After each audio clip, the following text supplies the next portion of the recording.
Mi hijo le dijo al mesero: «Ella no va en nuestra cuenta». Yo solo contesté: «Tienes razón». Esas fueron las primeras palabras que me abrieron el mundo en dos. Justo en medio de un restaurante lleno en Polanco donde todos pudieron escucharlo. Me llamo Julieta Morales. Tengo 58 años. Gabriel había elegido uno de esos lugares que la gente menciona para presumir que les va bien. Mesa larga, celebración, sus suegros, compañeros de trabajo y amigos. Yo fui porque su esposa me mandó un mensaje la noche anterior diciendo que era una cenita familiar. Debía haberlo olido desde entonces. Cuando llegué, apenas levantó la vista. Estaba contando cómo cerró un negocio, moviendo las manos con esa seguridad que ensaya más de lo que vive. Me senté hasta el fondo de la mesa, en la silla que le ponen a quien no estaba invitado, pero tampoco lo podían dejar fuera del todo. El mesero vino primero por las bebidas. Gabriel se recargó en la silla como si el lugar fuera suyo y dijo: «Pidan lo que quieran, muchachos». La mesa estalló en risas calurosas. Alzaron las copas. Alguien bromeó con pedir el vino más caro. Yo sonreí por educación, dando vueltas al borde de mi vaso con agua. Entonces el mesero se volvió hacia mí. Me preguntó con suavidad: «¿Y para usted, señora?». Antes de que abriera la boca, Gabriel lo repitió, más fuerte, con esa voz que retumba hasta la mesa de junto: «Ella no va en nuestra cuenta». El silencio cayó como piedra en pozo. Las pláticas se apagaron.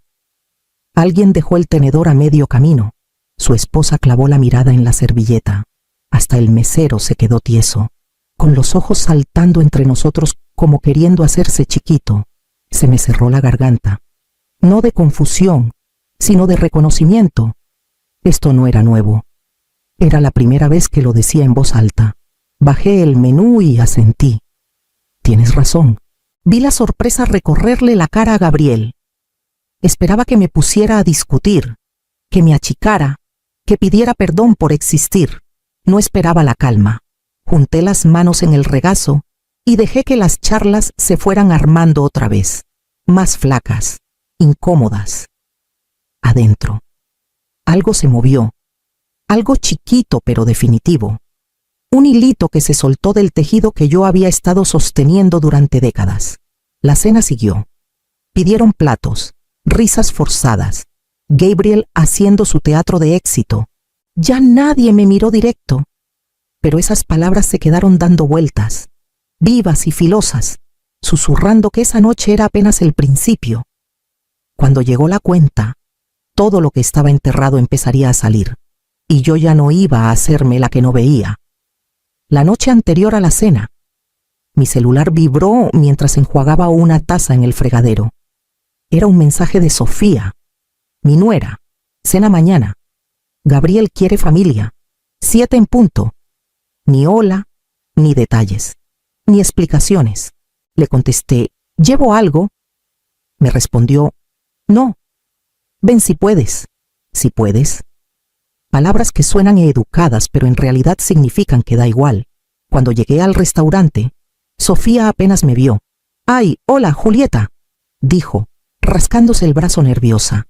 Los ojos se le iban hacia Gabriel, como checando si mi presencia lo iba a molestar. Fue con poco aviso. Dije bajito. Asintió.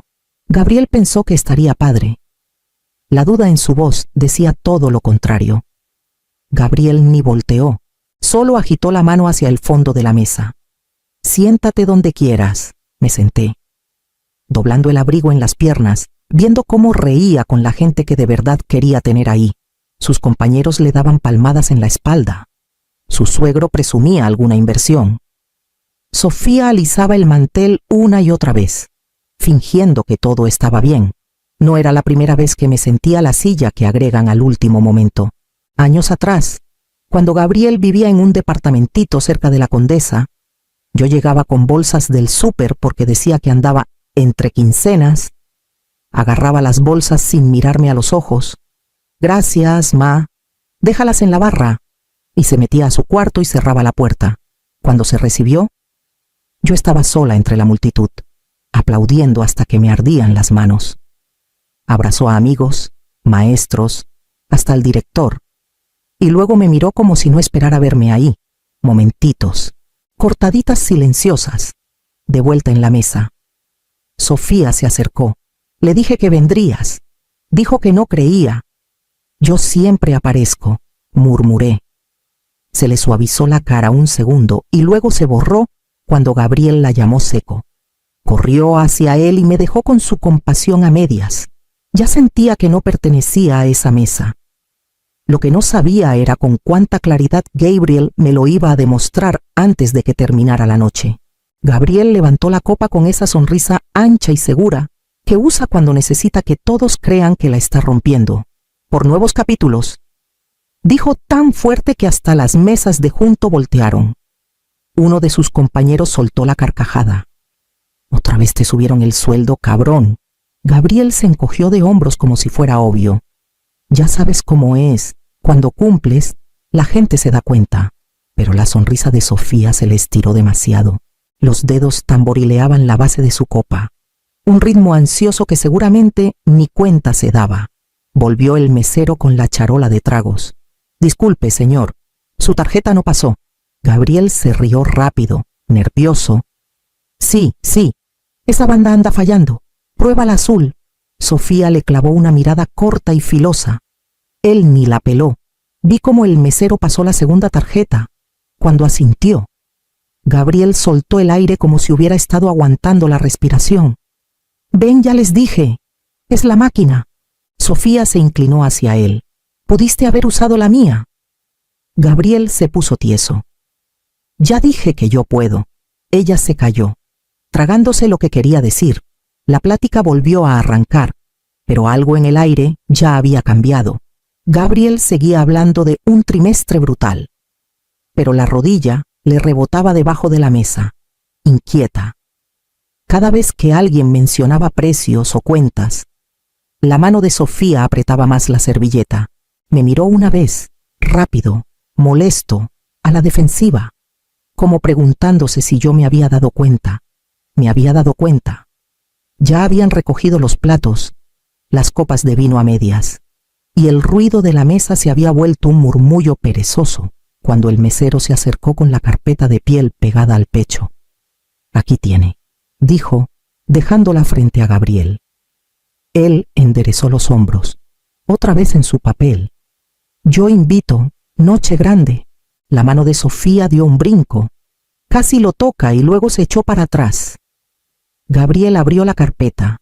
Su sonrisa se congeló una fracción de segundo. «Más de 24,000 pesos», murmuró, riéndose muy fuerte. «Pues sí pidieron rico, ¿eh?» Sacó su tarjeta negra y se la entregó con floritura. Vimos al mesero alejarse. Gabriel se recargó. Brazos cruzados, fingiendo que ya sabía que iba a pasar. 2 minutos después, el mesero regresó, voz bajita. «No pasó, señor». La risa de Gabriel sonó seca y quebrada. «Es la máquina. Prueba la plata». Sofía susurró. «Gabriel, déjame yo». «No», cortó. El mesero se fue otra vez. Otros 2 minutos. Otro movimiento negativo de cabeza. Gabriel apretó la quijada. «Prueba la azul». Los papás de Sofía se miraron apenados. El compañero de repente se puso a servir agua con mucho interés. El mesero volvió por tercera vez, hombros encogidos. «Lo siento, señor. El banco la rechazó otra vez». La voz de Gabriel se quebró. «Tenis, imposible. Pásala de nuevo». El mesero se mantuvo firme. «Ya lo intenté 2 veces». Miré la cara de Gabriel, rabia, miedo, vergüenza pasando rapidísimo, y sentí que algo dentro de mí se acomodaba. Una línea tranquila y firme que debía haber trazado hace años. Me puse de pie. Toda la mesa me miró, sorprendida por el chirrido de la silla. «Yo pago la cuenta», dije. Gabriel volteó como resorte. «Mamá, no». «Ya dije que yo puedo». Miré al mesero a los ojos. «Cobra todo». Señalé la mesa y luego moví la mano hacia Gabriel. Menos lo de él. El lugar se quedó en pausa. El mesero parpadeó. Luego asintió suave, como si al fin entendiera los papeles que tenía enfrente. Como usted diga, señora. Gabriel se medio levantó, la cara roja de coraje. ¿Qué estás haciendo? Mantuve la voz serena. Mi parte. Y la tuya. Me miró sin saber si gritar o esconderse. Los demás se quedaron mudos, entre la impresión y la lástima. Por primera vez esa noche no bajé la mirada. No me doblé. No pedí perdón. Y Gabriel entendió, demasiado tarde, que el control ya había cambiado de manos. Lo que venía después iba a sacar todo lo que tanto había querido mantener enterrado. El buzón de voz llegó a la mañana siguiente, antes de que yo siquiera preparara café. Le di play sin pensar. Señor Morales, le hablamos por cortesía por su adeudo pendiente de 76,000 pesos. Hemos intentado contactarlo varias veces. Favor de comunicarse de inmediato. Me quedé helada. Dijeron señor Morales, pero el número desde el que llamaban era la misma alada que Gabriel usaba cuando vivía en su departamento viejo de la Narvarte. Llegó otro mensaje. Señor Morales, es otro intento para resolver su cuenta vencida. De no responder podríamos tomar medidas adicionales.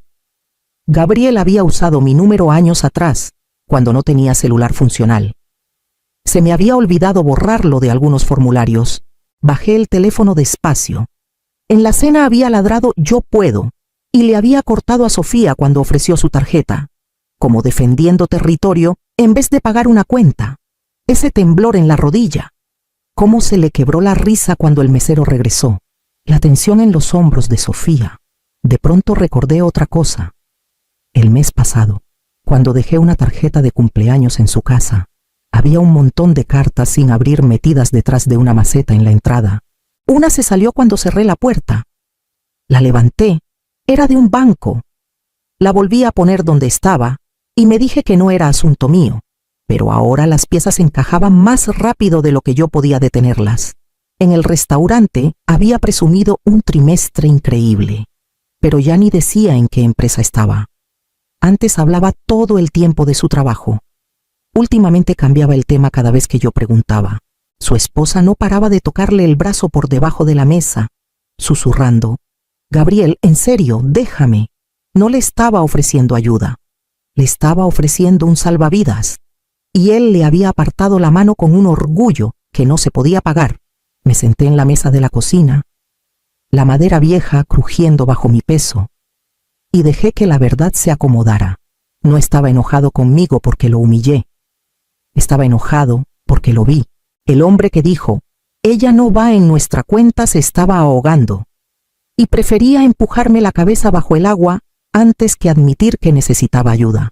En algún lugar de todo ese pánico había construido una versión de sí mismo que esperaba que todos creyéramos. Pero esa versión se estaba desgarrando por las orillas. ¿Qué más escondía que lo hacía atacarme así? No dejaba de darle vueltas a la cena en la cabeza. Y mientras más pensaba en la cara de Gabriel tensa, ofendida, avergonzada, más recuerdos viejos se abrían paso. No los bonitos, los que había tratado de doblar y guardar hace años, cuando estaba en la universidad. Yo trabajaba en 2 turnos para mantenerlo a flote, por las mañanas en una panadería, por las noches acomodando anaqueles en el súper. Me sentaba en la mesita de la cocina, separando cuentas, susurrando números como si hablando bajito se estiraran más. Una noche lo llamé para decirle que no podía mandarle extra para el concierto que quería ir. Suspiró fuerte. Ay, mamá. ¿En serio? ¿Otra vez con eso? Gabriel, ya te mandé 6,000 la semana pasada. No tengo más. Me tienes frenado. Soltó. A todos los demás sus papás sí les echan la mano. Colgó antes de que pudiera contestar. Me dije que estaba joven, estresado, cansado, cualquier cosa para que doliera menos. Un año después, cuando bajaron sus calificaciones y echó la culpa al estrés del trabajo de medio tiempo, ofrecí cubrirle más gastos. No discutió. Tampoco dio las gracias. Solo dijo, para eso están los papás, ¿no? El sentimiento de derecho fue creciendo despacito, como enredadera que se cuela por las orillas de cada plática. Si se le hacía tarde la renta, yo la cubría. Si se quedaba en ceros, yo lo arreglaba. Si tomaba una mala decisión, yo la suavizaba. En ese entonces lo llamaba amor. Ahora, sentada sola en la mesa de la cocina, por fin podía ponerle el nombre verdadero: complicidad. Cada vez que lo rescataba, le enseñaba que yo siempre iba a estar ahí. Cada vez que pasaba por alto la falta de respeto, le enseñaba que no tenía consecuencias. Y cada vez que elegí el silencio, le hice más fácil olvidar que yo también era persona. El hombre que me humilló en esa mesa no nació en una noche. Yo ayudé a construirlo, pedacito a pedacito, pretexto tras pretexto. La pregunta ahora era cómo iba a enfrentar a la versión de él que yo misma había creado. 2 días después de la cena, me senté en una oficina chiquita frente a una asesora financiera que se llamaba Miriam. Revisó mis estados de cuenta, los lentes abajo de la nariz, dando golpecitos suaves con el bolígrafo en el escritorio. «Has hecho un buen trabajo manteniendo las cosas estables», dijo, «pero traes más deudas emocionales que económicas». Solté el aire. «Ya no me alcanza para cargar las 2». Asintió. «Entonces vamos a poner candados». Durante la siguiente hora revisamos cada cuenta, cada plan de ahorro, cada transferencia automática. Me ayudó a cerrar accesos, poner verificaciones, cambiar contraseñas que no actualizaba desde hacía años. Cuando terminamos me entregó una carpeta. «Esto te protege», dijo, «a ti y a tu futuro». Sus palabras eran simples, pero me cayeron como armadura. De ahí me fui a una notaría chiquita, cerca del Ángel de la Independencia. La abogada, una mujer callada que se llamaba Denise, hojeó mi testamento. «¿Quiere actualizar beneficiarios?», preguntó. «Sí», dije. «Quitar a mi hijo».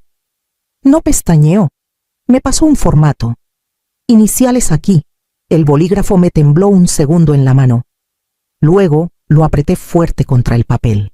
Denise recogió los documentos con un asentimiento suave. «Suele ser el paso más difícil», dijo. «Es el necesario». Al salir del edificio, el aire de la Ciudad de México me pegó más fresco que nunca, casi limpiador. Me detuve en una tiendita de la esquina, de esas donde nunca me permitía entretenerme. Un brazalete de plata me hizo ojitos, delgado, sencillo. Una línea fina de metal que brillaba como resistencia callada. «Buena elección», dijo la dueña. «Me lo compro para mí», contesté. Las palabras me sorprendieron. Casi nunca me compraba algo que no fuera estrictamente necesario, pero mientras lo envolvía sentí que algo se acomodaba dentro de mí, una promesa, un recordatorio. En casa me puse el brazalete y me vi el reflejo tenue en la ventana. La mujer que me devolvía la mirada estaba cansada, pero no vencida. Se veía como alguien que por fin trazaba la raya que debió trazar hace años.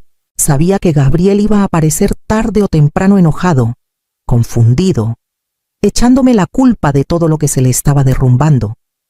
Sabía que habría pleito, palabras duras, heridas viejas abiertas de nuevo. Esta vez iba a estar lista. Esta vez la raya no se movía.